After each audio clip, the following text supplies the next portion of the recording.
Hola, buenas noches, bienvenidos, es un gusto saludarlos. Aquí comienza Zona Franca. El gobierno de izquierda, el del presidente Gustavo Petro, el mismo que se fortaleció en las manifestaciones sociales en la calle, no podría celebrar de otra manera sus 100 primeros días en el poder, sino marchando. Una marcha que se hizo en diferentes ciudades del país en apoyo al gobierno de Petro. Poco importó la temporada de lluvias que por estos días azota a más de un tercio de los municipios del país, incluyendo Bogotá y muchos municipios de Cundinamarca. Las marchas no fueron tan multitudinarias como las de hace unos años, cuando salieron una buena porción del país a marchar en rechazo a la reforma tributaria de Alberto Carrasquilla. Lo que se denotó de estas manifestaciones es que es mucho Twitter y poca calle, por lo menos así fue una de las lecturas para interpretar un poco lo que está ocurriendo alrededor del gobierno del presidente. ¿Cómo leer las manifestaciones sociales de un gobierno aún con buena popularidad, pero cuyas medidas todavía no convencen a los colombianos? ¿Cuál es el balance de los primeros 100 días de Gustavo Petro en el poder? Ese es el tema de conversación hoy en Zona Franca. Entramos, bienvenidos.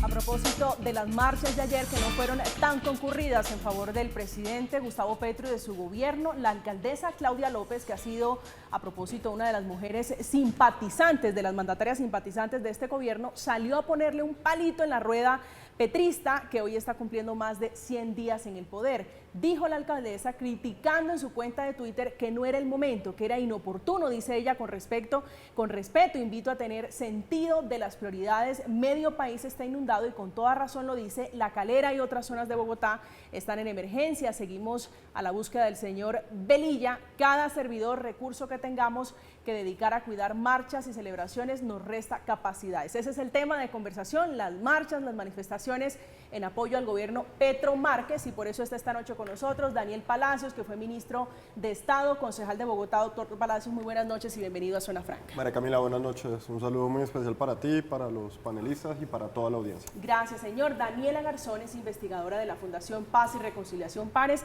Daniela, muy buenas noches, bienvenida como siempre. Buenas noches, María Camila, y a los panelistas de la mesa y a la audiencia. Gracias. El otro contertulio esta noche es Carlos Arias, es experto en comunicación política, docente de la Universidad Externado de Colombia. Carlos, un placer siempre, buenas noches. Buenas noches, María Camila, buenas noches a la audiencia y a los panelistas. Doctor Palacios, a usted que le tocó lidiar con estas marchas hace apenas unos meses durante el gobierno del presidente Iván Duque, ¿cuál es la lectura que hace a 100 días de estas manifestaciones en respaldo al gobierno Petro? Bueno, lo primero que hay que decir es que la protesta social y las marchas son un derecho constitucional que está garantizado, que se debe poder ejercer dentro del marco del respeto al derecho de los demás. Y yo creo que la muestra es que no solamente se han mantenido las marchas en el país por las diferentes circunstancias, sino que hemos visto después del 7 de agosto que ya han iniciado esas marchas a favor del gobierno, marchas en contra del gobierno. En los diferentes lugares del país, en las ciudades, siempre hay marchas en contra de una medida de un alcalde, en contra de una medida de un gobernador, en contra de alguna situación que se presenta.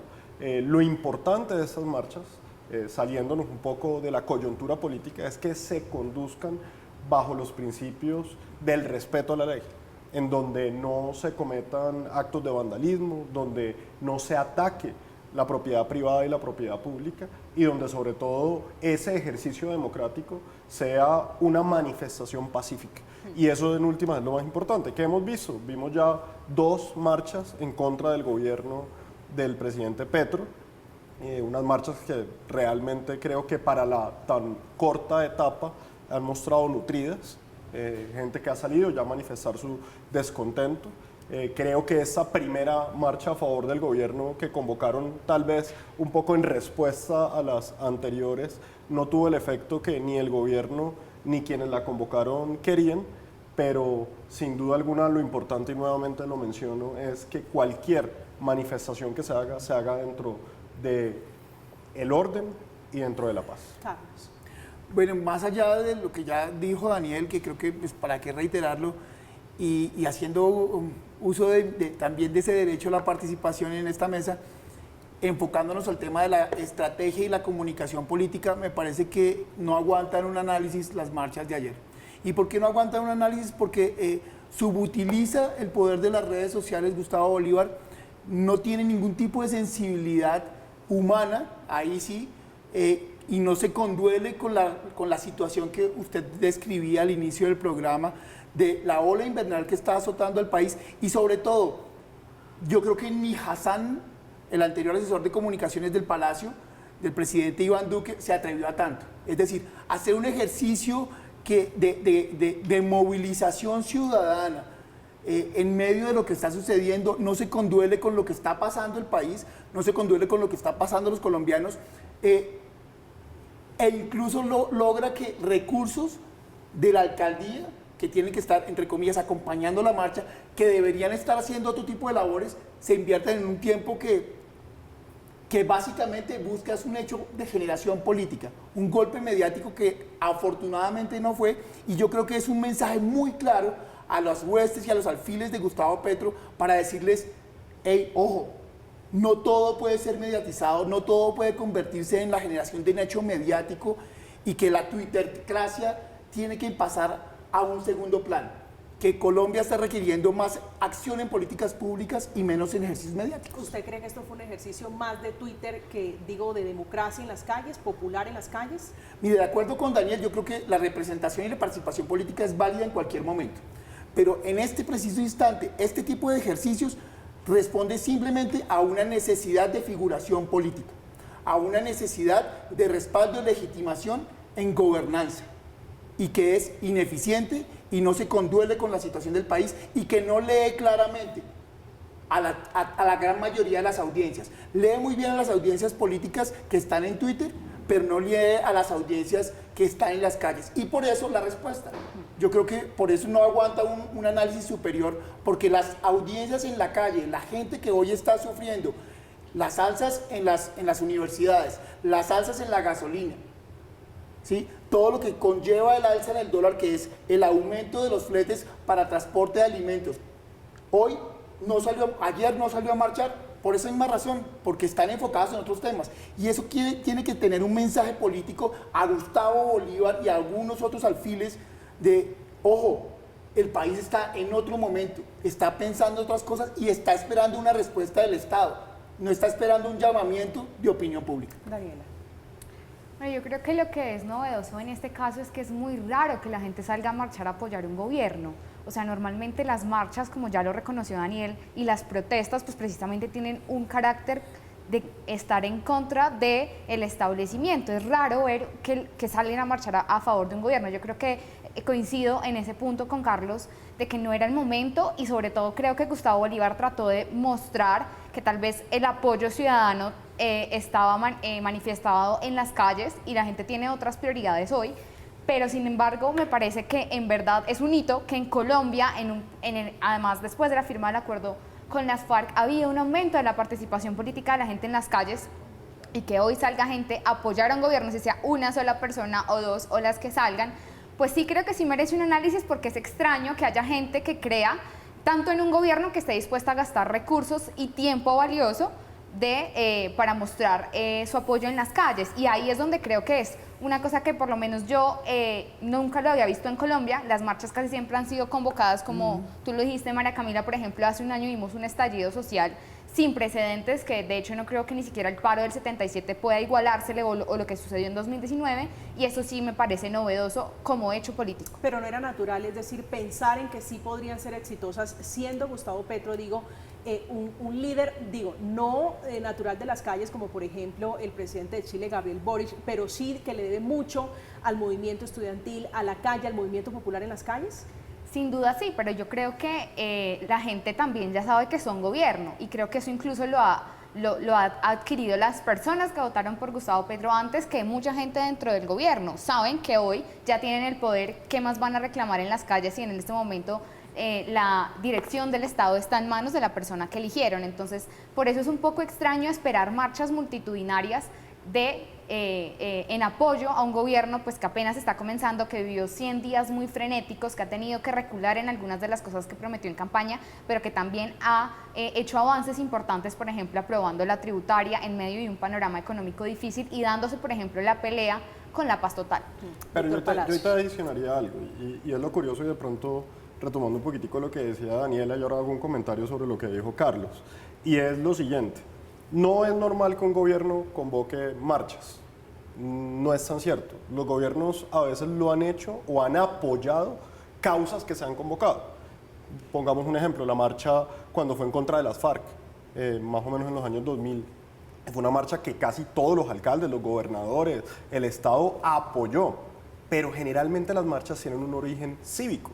Quiere decir, algún ciudadano que salió, algún movimiento, algún grupo, y a veces tienen respaldo o no del Estado. Estoy de acuerdo, es muy raro que un gobierno diga, salgan a marchar por mí.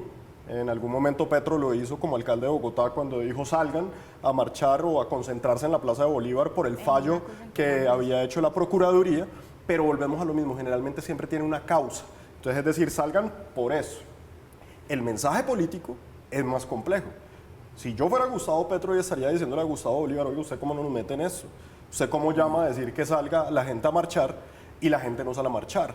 Luego de una encuesta en donde en algunas salió más bajo y en otras salió más alto el presidente, pero al final del día el mensaje fue que se convocó una marcha y no fue una marcha multitudinaria. ¿Usted cree que ese error de cálculo, esas marchas que no fueron como se tenían pensadas, le quita legitimidad al presidente? Pues Gustavo Petro? Es una marcha que sale mal, es una marcha que sale mal, no legitimidad, pero sí comienza a dar unos vestigios políticos de que una cosa es ser gobierno y otra cosa es ser oposición. Bueno, se la voy a cambiar entonces. Carlos decía, es un gobierno buscando a 100 días legitimidad. ¿Usted lo lee de esa misma manera? Creo que fue figuración y creo que fue mal leído. Fue decir, la oposición está saliendo a marchar, hay ciudadanos que están saliendo a marchar y con un descontento mostremos, y un acto tal vez hasta de soberbia, de decir que como nosotros ganamos las elecciones, podemos convocar fácilmente a que la gente salga a respaldar al presidente. Y creo que ese mal cálculo, que salió mal, terminó dando un mensaje de debilidad en vez de fortaleza.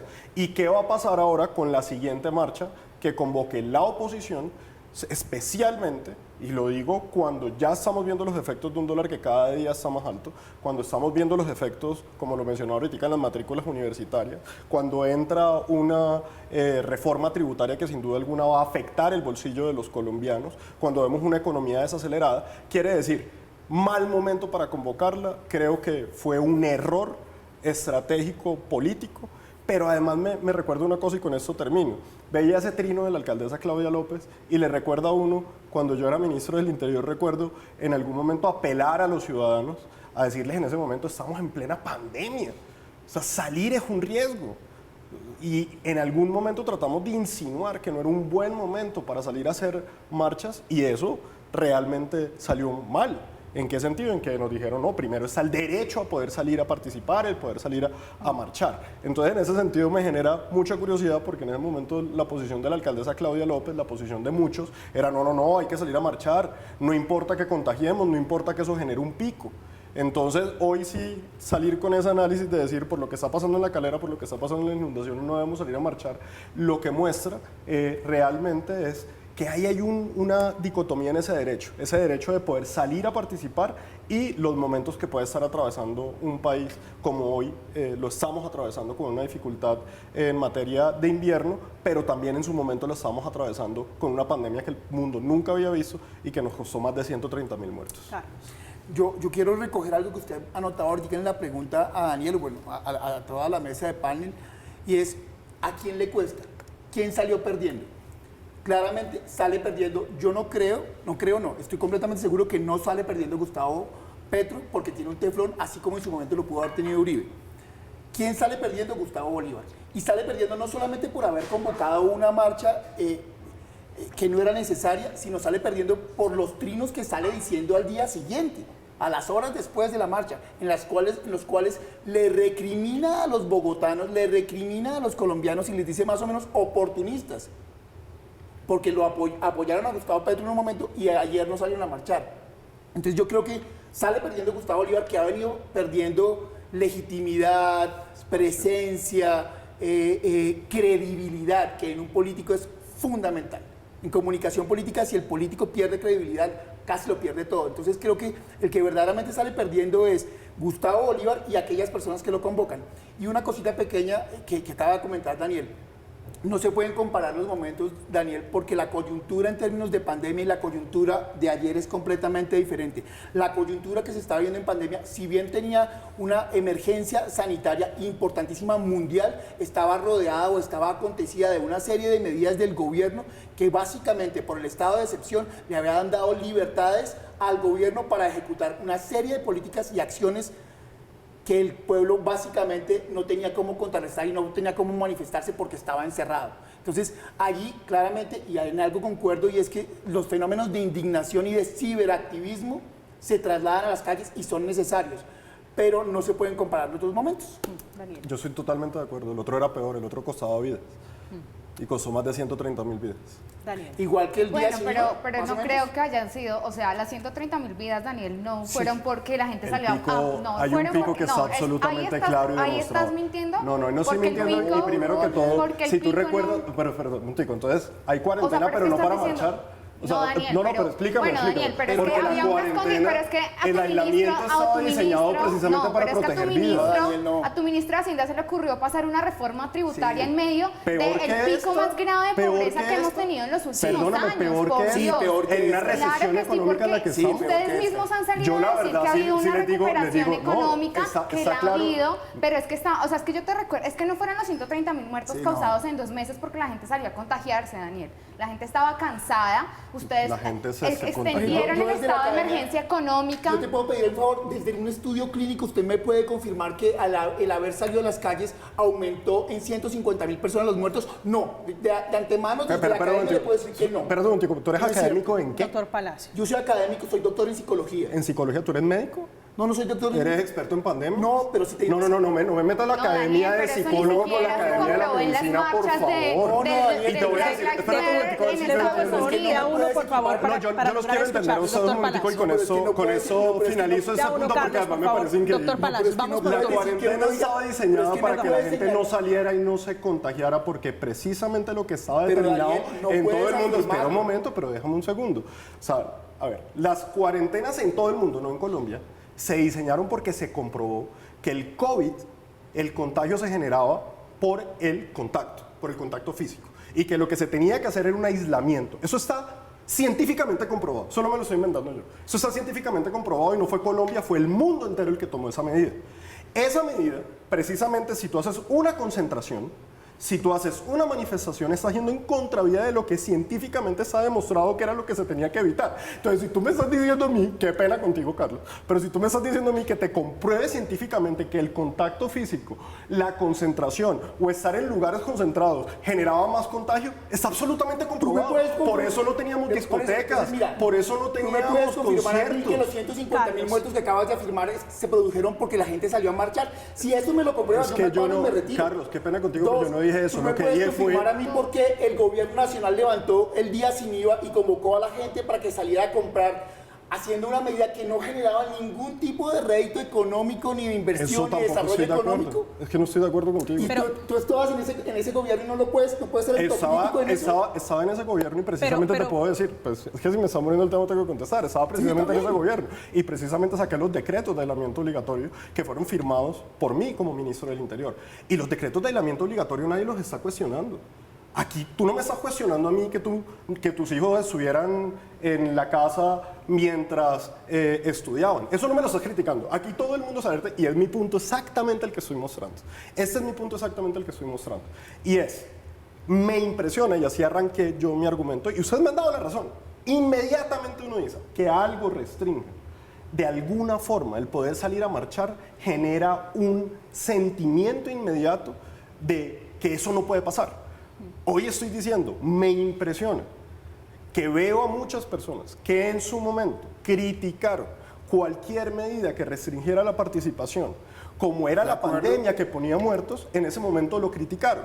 Hoy, con un invierno que genera un deslizamiento en la calera en el que lamento mucho a las personas que fallecieron en eso y que ha afectado a muchas personas, salen y dicen, no es el momento para marchar. Entonces, ese era solamente el argumento que estábamos haciendo ahí, porque el resto está absolutamente comprobado. Demostrar que el contacto físico generaba contagio, eso pues no creo Daniela, que si lo vas a reescribir, para pues, que- te felicito y te deseo mucha suerte en el doctorado que vas a hacer en epidemiología. No hay una razón causal de lo que estás diciendo. Lo que estás diciendo es una mentira. No puedes decir que 150.000 muertos. Yo sí te voy a decir una cosa, a mí no me llames, a mí no me digas, Para cerrar- a mí no me para digas cerrar mentiroso ese porque yo no te estoy paréntesis- diciendo a ti que estás aparentando ser un experto en algo que no lo eres. Pero, o sea, porque dice estás que una razón engañando a la causal que no opinión. es cierto. Tú eres un psicólogo y hablas de la academia. Para Entonces, cerrar primero ese- que todo, pero no no hay una engañes a la razón opinión. Para cerrar No ese engañes a la paréntesis- opinión. Eso es lo que acabas de Porque hacer. aquí sí hay un mentiroso. Y es lo que Planteaste tú estás una razón planteando. causal, Desde Daniel. la academia, hágame el favor, un Para psicólogo. cerrar ese paréntesis del COVID-19. No hables el nombre de la academia. ¿Alguna vez Tú no has hecho- representas a la alguna vez academia. has- ¿Alguna vez has hecho un estudio Señores. clínico? No, en tu vida no lo has hecho. Pero entonces en no puedes establecer una psicología, razón causal. perdóname, en Claro, se psicología. llama psicología clínica, Daniel. Y la psicología clínica que tiene que ver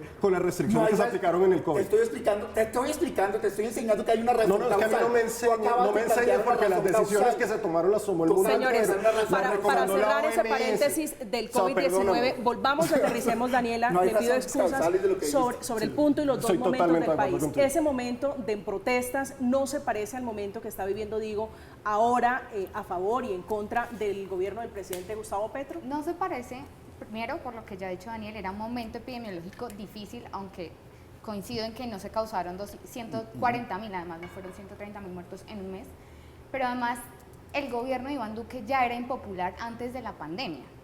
Y el mismo Daniel creo que sufrió las consecuencias de estar en un gobierno muy impopular. Este es un gobierno que llegó de la mano de mucha gente empujando, y eso fue lo que vimos un poco ayer, desinflado, sí, pero ahí está, de hecho. Y la calle, pero fíjese usted, Daniela, el ejercicio calle versus reforma tributaria que ha sido cobijada o arropada bajo el argumento de que va a ser para generar asistencia o apoyo social en el país. ¿Hay algún tipo, digo, de hilo conductor en la no aprobación de la gente que votó por ese proyecto y por esa apuesta política? Sí, claro, por supuesto. Gustavo Petro acaba de jugarse buena parte de su capital político en aprobar una reforma tributaria que Iván Duque no pudo aprobar precisamente porque fue un gobierno profundamente impopular. Y claramente ahí está puesto, digamos, el trámite express de la tributaria en parte está apalancado, uno, en el apoyo popular del gobierno y dos, en un excelente manejo de la coalición de gobierno en el Congreso, además de un ministro de Hacienda que ha dado una confianza muy grande tanto a los gremios, que a pesar de que a muchos no les gusta la tributaria, como de discutir el articulado que ellos radicaron el 7 de agosto. Estamos en dos momentos muy distintos, con dos presidentes que tienen una manera de hablar el poder muy distinta, y yo creo que eso es lo que estamos viendo a 100 días, ¿no? Un gobierno que sigue manteniendo una gasolina popular, que se la está gastando de pronto con estos eventos de manera, a mi juicio, inadecuada, pero además quiero hacer una diferenciación acá, y es que no fue Gustavo Petro el que convocó a marchar, fue Gustavo Bolívar, y lo que hemos visto en este gobierno es una coalición diversa en la que muchas voces a veces son disidentes. El mismo Gustavo Bolívar, por ejemplo, se manifestó en contra de que Roy Barreras fuera el líder de la bancada del Pacto Histórico en el Congreso, y ahí hay un poco una puja interna entre liderazgos políticos, cuando Bolívar además es un tipo de outsider, porque él ha dicho, a mí no me interesa la política electoral, yo estoy acá en una apuesta más bien social. Sí, él dice que se va a retirar, Carlos, por eso creo que no arriesga mucho, por lo menos no si le creemos que se va a retirar de la política. Ahora Usted Roy también dijo que se iba a retirar, ¿no? Sí, todos se van a ir de la política. Usted hablaba del teflón, ¿qué tanto le puede aguantar al presidente Gustavo Petro? ¿Cuál es la reflexión alrededor de los 100 primeros días? Decía por ahí, y he leído muchas opiniones alrededor de que es el gran ganador, el gran victorioso de estos 100 primeros días. Efectivamente, si en términos cuantitativos uno puede establecer que sí hay unos réditos políticos ganados por Gustavo Petro. Sin embargo, yo creo, al igual que creo que todos los que estamos aquí en la mesa, en eso coincidimos, por lo menos en eso sí coincidimos todos, en que el teflón se le puede romper fácilmente. ¿Y por qué se le puede romper fácilmente? Porque hoy no se ha logrado capitalizar la gran mayoría de reformas y ejercicios políticos que ha venido desarrollando, y que muchos de ellos van a ir en detrimento de los grupos más vulnerables del país o de las clases medias del país. ¿Eso qué significa? Que ese teflón yo creo que se le está rompiendo, a menos que dé un timonazo muy fuerte en algunos de los temas más controversiales en este último mes. ¿Qué temas? El tema verdaderamente, si verdaderamente va a haber exploración o va a haber exploración. ¿Cómo se van a hacer el tema de los reemplazos de las energías limpias? que tanto ha hablado, el tema de la reforma a la salud, si efectivamente se van a reformar las EPS o si se van a transformar o va a haber un paso paulatino. Yo creo que en esos aspectos es posible determinar si el teflón le va a aguantar. Yo creería que a menos que haya un timonazo muy fuerte o que verdaderamente haya una estrategia de comunicación, una narrativa clara en varios de los temas en el gobierno nacional, ese teflón se le puede romper en el mes de marzo. ¿Por qué? Porque para el mes de marzo, después de que pasen las ferias y fiestas de diciembre y enero, que en términos emocionales y ahí sí psicológicos generan un ambiente diferente, generan una emocionalidad diferente entre los colombianos, seguramente en enero y febrero, cuando vengan las pensiones, cuando venga el aumento de los alimentos, cuando venga el aumento en diferentes sectores de la economía, ese teflón va a verse mellado. Y yo creo que ya se está empezando a ver. A pesar de que hoy en Bogotá y en algunas ciudades se han venido viendo marchas de jóvenes quejándose por el alza de las matrículas, todo ese tipo de cosas se van a ver muchísimo más el próximo año. Entonces, el teflón que hoy tiene Gustavo Petro y con el cual logró pasar la tributaria con bastante dosis de mermelada en varios de los partidos, el teflón que le va a meter con mensaje de urgencia a la reforma al Código Electoral y que seguramente va a aplanar lo que puede llegar a ser una reforma política y obviamente lo que pasó con la paz total se le va a acabar. Doctor Palacio. No, yo, digamos, varios comentarios frente a lo primero. Lo primero, yo creo, yo no estoy comparando popularidades entre este presidente del presidente anterior y el de antes.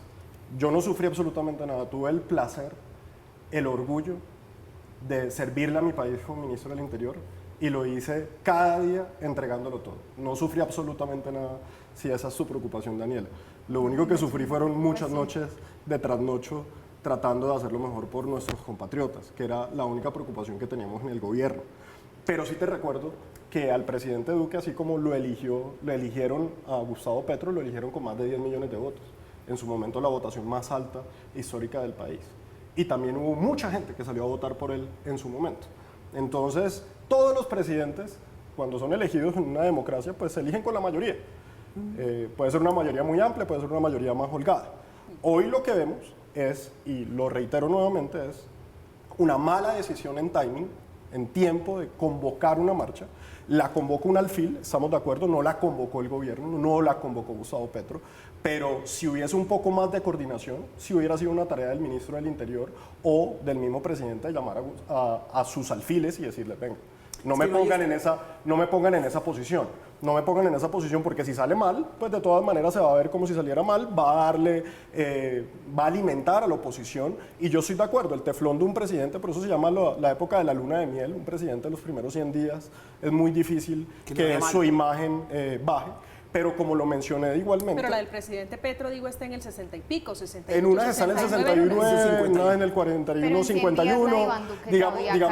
Digamos que sí. Y si uno lo compara con Juan Manuel Santos y lo compara con Álvaro Uribe, estaba en el 80. O sea, digamos, ese no es el punto porque no es el presidente más popular de la historia hoy, Gustavo Petro. Nosotros tuvimos presidentes que tuvieron el 89, el 85% de popularidad. Entonces tampoco nos exaltemos demasiado con eso. Quiere decir, yo estoy de acuerdo, hoy estamos en la época de la luna de miel. Y esa luna de miel, también de acuerdo con el análisis que hace Carlos, el próximo año será otro cuento. Por eso hacía una afirmación. Si cerramos el año con esta última marcha, muy difícil una marcha en diciembre, las marchas en diciembre generalmente son difíciles de convocar, no sé si exista una nueva marcha de la oposición, comenzará a marcar, digamos, una tendencia de cómo le sale la marcha a la oposición, cómo nos sale una marcha de la gente que no apoyamos a este gobierno y seguirá poniendo ese marco de descontento que sin duda alguna va creciendo en algunas personas, porque yo sí tengo que decirlo y estoy de acuerdo con lo que dijo ahorita Carlos, vamos a ver cómo es el efecto ahora con el dólar como está, un dólar que sigue subiendo, con la inflación, una economía que se está desacelerando, con lo que ha venido pasando en un panorama de incertidumbre en el país, con una descoordinación en la comunicación que sí existe hoy en el gobierno nacional. Lo mencionaba también Carlos ahorita, un día hay exploración, el otro día no hay exploración, el ministro 1 dice una cosa, el ministro 2 dice otra cosa, el presidente a veces sale y hace anuncios que parecen más improvisados, que realmente tuvieran un plan claro de cómo se van a ejecutar, y yo creo que eso va teniendo un impacto. Esta marcha salió mal, el timing salió mal, eso es innegable.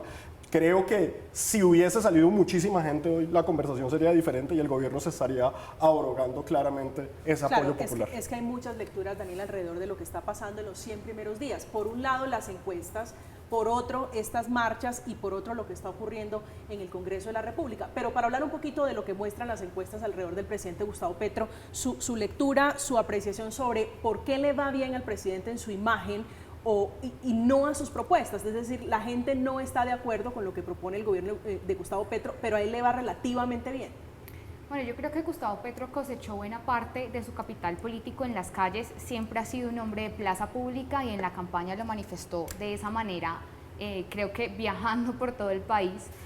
Por supuesto que no ha sido el presidente más popular de la historia porque claramente el hito político de pues incluso yo creo que la historia colombiana no solo de este milenio ha sido Álvaro Uribe Vélez y eso no se nos olvida, pero creo que es importante ver primero que es un gobierno de izquierda que entraba con una serie de incertidumbres a ser gobierno porque Colombia está experimentando esto por primera vez en su historia, habíamos tenido una serie de gobiernos siempre de derecha o de centro derecha.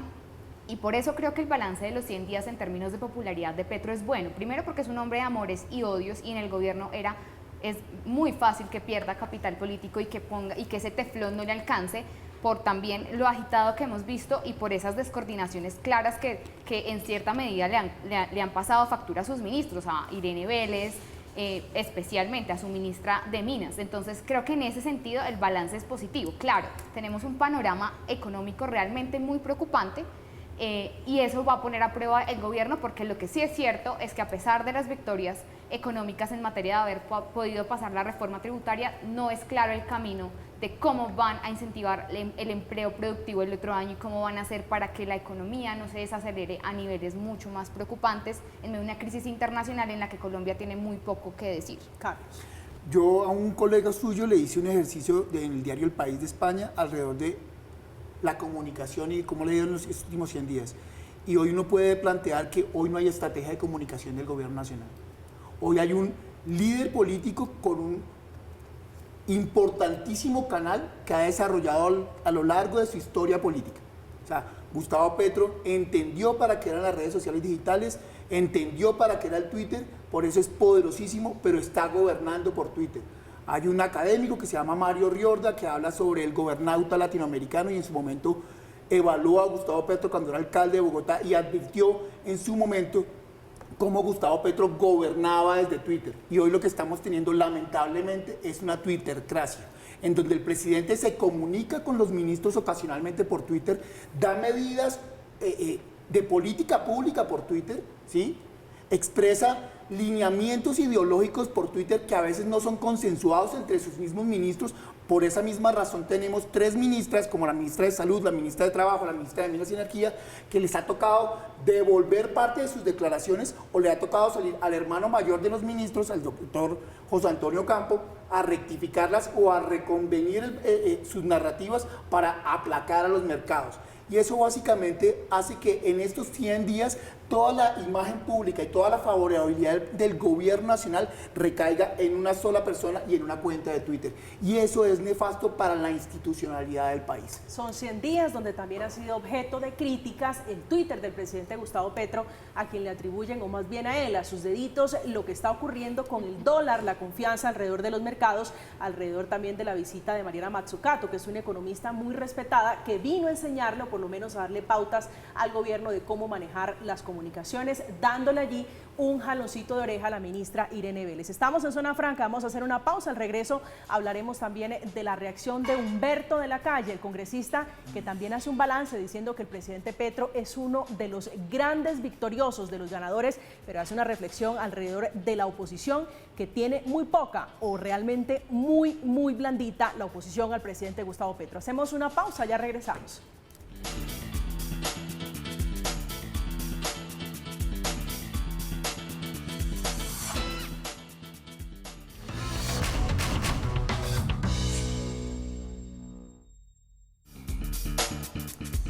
Estamos de regreso, hoy es miércoles, estamos en Zona Franca hablando de las manifestaciones en favor del presidente Gustavo Petro a propósito de los 100 días. Se pronuncia Humberto de la Calle, que sigue en Oxígeno Verde, dice: a 100 días Petro es ganador, ha logrado lo que se propuso, los efectos vendrán luego, como dice Gabriel Silva Luján, oposición casi cero. Con Uribe, Petro pactó oposición amaestrada, a sus alfiles les queda difícil y el centro perdido, ahí seguiremos viendo, no tragar entero. Doctor Daniel, ¿a qué se refiere, cómo está viendo usted la oposición? Usted ahora que hace parte también del Centro Democrático, que viene de ese movimiento, digamos, que está ahorita en oposición, ¿cómo leen la oposición?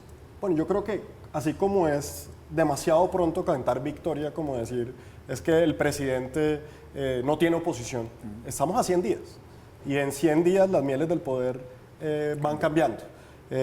Esa coalición de que hablaba ahorita Diana, eso va cambiando y a medida que se acercan ahorita las regionales y de que comienzan las dinámicas políticas, eso va generando cambios. ¿Qué diría yo? Así como van 100 días en los que un presidente tiene cierto teflón y hay una luna de miel, también una oposición se organiza, una oposición nace. Y esas figuras que comenzarán a liderar y a decirle al país cómo vemos que si bien el pueblo colombiano votó por un cambio y hoy hay un cambio, es si ese cambio es positivo y va a ser positivo para el país. ¿Qué figura dentro del Centro Democrático ve usted naciendo como líder de la oposición? Yo creo que eso es suprapartidista, es que el país uno no lo puede seguir pensando en partidos. La pregunta es ¿quién va a salir a hacer oposición? ¿Quiénes la van a liderar? ¿Cambio radical que le dijo no a la tributaria? Pueden ser muchos, no necesariamente uno tiene que circunscribir a las personas a partidos, porque yo creo que lo que va a afectar a este país, y con el respeto de los que han apoyado a ese gobierno, pues es muy complejo. Yo te lo digo, por lo menos yo personalmente pensaba que los cambios y los anuncios tan profundos que ha anunciado el presidente iban a ser más demorados, que iba a madurar un poco como entrar y no tan apresurado lo que se está haciendo, los anuncios que han generado los impactos, la improvisación que se ha visto, lo que se ha visto de incertidumbre que se ha generado en muchos sectores de la ciudadanía, eso sin duda alguna iba a ir despertando. Y yo por eso estoy de acuerdo con lo que decía Carlos, estamos a 100 días, esperemos ver el próximo semestre a mediados de marzo, cuando ya se sienta el impacto de la reforma tributaria, cuando comiencen a haber recortes de empleos, cómo se va a generar productividad, cómo vamos a enfrentar una crisis mundial económica que sin duda alguna va a afectar. Pero yo te digo una cosa, mucho se habla de la crisis internacional, entonces uno dice, no, hay una crisis internacional y nosotros no tenemos nada que ver con eso. Eso no es tan cierto. Las crisis internacionales en el mundo globalizado, claro que afectan, pero también el rol que juega un gobierno y que juega un país con las medidas macroeconómicas que tome y las medidas que tome, afectan, mejoran o empeoran esa situación económica. Y yo creo que sin duda alguna los anuncios que hace el presidente, cada vez que sale y dice, por ejemplo, que el petróleo mata, cuando el 30% del PIB de Colombia proviene del sector minero energético, pues sin duda alguna genera impacto, genera incertidumbre, lo que está pasando con Ecopetrol. Yo quiero con eso diciendo que entiendo lo que dice el doctor Humberto de la Calle hoy, son 100 días, yo creería que hace 4 años la oposición estaba más organizada, creo que era una oposición mucho más clara, con un mensaje mucho más contundente, pero lo que sí creo es que los que hemos advertido, los que no hemos compartido lo que ese gobierno representa, estaremos haciendo esa oposición y creo que cada día más colombianos se unirán a esa insatisfacción con ese gobierno. Yo estoy de acuerdo con usted y creo profundamente que la oposición, los que antes estaban en oposición estaban mucho más organizados y creo que eso obedece, Carlos, a que siempre fueron oposición, siempre estaban en esa posición. Pero sobre lo que dice el doctor Humberto de la Calle, dice oposición casi cero, con Uribe me gustaría la reflexión sobre esa parte puntual. Petro pactó oposición amaestrada. ¿A qué cree que se puede estar refiriendo el doctor de la Calle? Bien, arranco por tener un contexto chiquitico de 2 segundos. Hoy, la foto de hoy es que hay oposición sin líder. Hoy no hay líder de la oposición. Hoy hay conatos de liderazgo, hay pequeños liderazgos, pequeñas voces, gritos, algunas narrativas asociadas a la oposición. Y ahí ya entro a responder lo que usted me plantea, María Camila, y es que hay una oposición neutra. ¿Por qué? Porque lamentablemente los líderes hoy de la oposición o se paran en extremos ideológicos, como la doctora María Fernanda Cabal, la doctora Paola Holguín, la doctora Paloma Valencia, que a veces en sus narrativas he visto que Paloma lo ha venido moderando, ha construido unos contenidos entretenidos, que buscan neutralizar, que buscan pararse un poco más en la derecha hacia el centro, pero la gran mayoría de sus liderazgos son de extremos. Y Uribe intentó ungir a Miguel Uribe Turbay en una reunión con Gustavo Petro, pero no le funcionó porque Miguel Uribe aún no tiene la estatura política, ni la narrativa, ni la argumentatividad suficiente para hacer una oposición no solamente reflexiva, sino argumentada. Y en ese sentido, entro a responder la segunda parte de la pregunta. No lo negoció con Uribe. La discusión o la conversación, las fotos que se tomó Gustavo Petro con Uribe, los dos sentados en un escritorio y luego él con varios líderes políticos, entre ellos Miguel Uribe, en una fotografía, básicamente plantea y lo dijo Uribe, vamos a hacer una oposición reflexiva. Y cuando el líder natural de la oposición, el que fue la antítesis de Petro, el que entre comillas ayudó a que, además de Iván Duque, a que Petro llegara, plantea que haya una oposición reflexiva, básicamente neutraliza muchas de las narrativas, las congela, las pone en stand-by y no le hereda, no le impone con la espada a una persona ese liderazgo. Y cuando lo intenta hacer, esa persona, que es Miguel Uribe Turbay, como lo decía, no tiene todavía los argumentos para hacerlo. Para cerrar, yo sí creo, y en eso también estoy de acuerdo, que esos liderazgos en la oposición tienen que salir rápidamente y seguramente se van a ir alimentando de ese descontento y de esa indignación que producen toda esta serie de medidas en el próximo año. Pero yo, a diferencia de lo que dice el doctor Daniel, no creería que salga del centro democrático. ¿Sí? Yo creo que sale de otro tipo de partidos que hoy se están parando. Yo dije que no del centro democrático. Ah, bueno, de la derecha entonces. Yo creería que se paran desde otros tipos de escenarios. Yo, por ejemplo, para terminar de responderle, yo veo oposición, y esa sí es una oposición reflexiva, pero oposición en algunos miembros de Cambio Radical. Yo he visto los debates de David Luna. David Luna se ha parado con argumentos, se ha parado con decisión, ponderando algunas cosas del gobierno nacional, pero claramente y con argumentos también criticando otras. Y creo que ese tipo de liderazgos de oposición reflexiva son los que verdaderamente van a marcar el próximo año, en un año electoral en el que muchas de las estructuras políticas de todos los partidos se están organizando para llegar. Cambio Radical, que se declaró en independencia, Daniela, pero termina siendo mucha más oposición. ¿A quién ve usted allí haciendo ese ejercicio de oposición al gobierno Petro? Sin duda, pues David Luna, porque también es un congresista que llegó un poco con voto de opinión, a diferencia de muchos de sus copartidarios que dependen de cómo funcionan las maquinarias regionales. De hecho, en otro programa que compartimos acá con Rodrigo Lara, él hablaba de él mismo en su experiencia de Cambio Radical, diciendo que muy pocos parlamentarios se podían dar ese lujo porque ellos hay dos tipos de políticos, los que viven gestionando para llegar y los que a punta de opinión y de estar en los medios llegan. Creo que David Luna es de estos segundos. Sin embargo, creo que a Cambio Radical le pasó también que se quedó sin el liderazgo preponderante de Vargas Lleras y le ha sido muy difícil ir encontrando por el camino un liderazgo. Recordemos que Alejandro Char fue candidato presidencial por un movimiento por firmas, aun cuando su casa matriz siempre ha sido Cambio Radical, pero nunca ha encontrado una voz cantante. Entonces, también o sea, la orfandad no es solo del Centro Democrático, la orfandad es de todos los partidos. O sea, incluso hoy el líder del conservatismo es una persona que absolutamente nadie conocía hace 3 meses, el doctor Carlos Andrés Trujillo, que permitió la salida de Omar Yepes, que llevaba mucho tiempo siendo el líder del conservatismo. Yo quisiera hacer una reflexión sobre la oposición, y es que a diferencia, por ejemplo, de la oposición muy marcada que se le hizo al gobierno Santos, que se organizó desde el Centro Democrático, esto tenía a la cabeza Uribe. Estos nuevos parlamentarios del Centro Democrático están aprendiendo no solo cómo es no ser gobierno, sino que además cómo se hace oposición, mientras que la izquierda está aprendiendo cómo se gobierna. Entonces ahí vemos un poco la improvisación, todavía hay plazas que no se han llenado, un tiempo largo para nombrar muchos de los cargos importantes del gobierno, y estamos en un escenario totalmente nuevo políticamente hablando. La izquierda aprendiendo a gobernar y aprendiendo a cómo es no hacer oposición, y la derecha aprendiendo de dónde buscar nuevos liderazgos políticos que le permitan dar una competencia, no solo en las regionales del otro año, sino en 4 años, porque lo que uno espera en una democracia, pues es, por supuesto, alternancia. Creo que ese es un buen resumen, unos aprendiendo a hacer oposición y los otros aprendiendo a hacer gobierno, pero doctor Palacio. yo te quisiera adicionar algo a eso, Señor. y tal vez hace falta en ese análisis político. Lo que generalmente pasa, y lo hablábamos ahorita de por qué la oposición llega tan bien organizada cuando inicia el gobierno Duque, es porque quien la lidera es el adversario derrotado.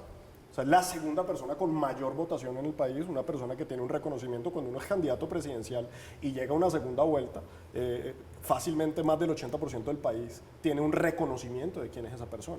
Es un liderazgo que se ha ganado no solamente con el respeto de a quienes lidera, sino con votos en las urnas. Hoy, ¿qué vemos? Que quien era el adversario o el segundo en votación no ejerce absolutamente ningún rol ante la opinión pública. Sí, y eso genera un vacío inmediato. Hay que recordar que el Centro Democrático no tuvo candidato a la presidencia al final del día, que Cambio Radical al final del día no tuvo candidato a la presidencia, que el Partido Conservador finalmente tampoco tuvo candidato a la presidencia y que hoy, por ejemplo, David Barguil no está ni siquiera en el Congreso quien fuese quien estaba apoyando. Entonces, ¿qué quiere decir eso? Y me parece muy buena la frase que dijiste ahorita. Si bien el gobierno está aprendiendo, quienes están hoy en el gobierno están aprendiendo a ser gobierno, la oposición se tiene que organizar. Y esa oposición se tiene que organizar no solamente alimentándose de ese descontento que sin duda alguna se va a ir generando a medida de que esos meses de luna de miel se acaben y que el impacto de las medidas que está tomando el gobierno se acentúen más, sino que irán saliendo esos liderazgos. Y vuelvo y repito, no son solamente los liderazgos del Congreso. Hay que recordar que ahorita hay gobernadores, hay alcaldes que terminan periodo en diciembre del próximo año y que estarán también entrando a la arena política pensando en lo que viene, Senado, lo que viene en elecciones presidenciales. ¿Qué quiere decir eso? Que yo creo que no va a ser un solo liderazgo. O sea, muy difícilmente alguien podrá mañana pararse y ser el único líder de la oposición. Eso se irá construyendo con liderazgos que se irán creando. Tú, por ejemplo, mencionabas David Luna en Cambio Radical, de pronto otra figura más allá, algunas en el Centro Democrático, algunos en el Partido Conservador, algún exgobernador que tenga su grupo, algún exalcalde que quiera de pronto entrar a la arena. Y luego, a medida de que arranque la campaña presidencial, pues ya se irán viendo cómo esos liderazgos se aglutinan más.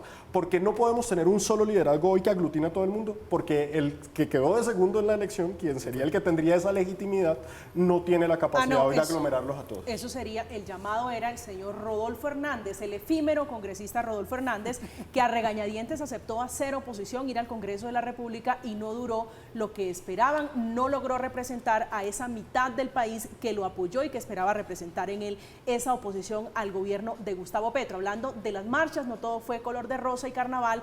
Ayer también hubo espacio para las Petrotusa. Por ejemplo, algunos de los integrantes de la llamada primera línea le reclamaron al mandatario a son de silbidos y chiflidos por el incumplimiento, por lo menos esa es la lectura que ellos tienen, a varias de las promesas que le hicieron a los integrantes de ese sector, protagonista durante la marcha del estallido social. Hacemos una pausa, estamos en Zona Franca, ya regresamos, nos estamos leyendo con la etiqueta numeral Zona Franca, 100 días del presidente Gustavo Petro.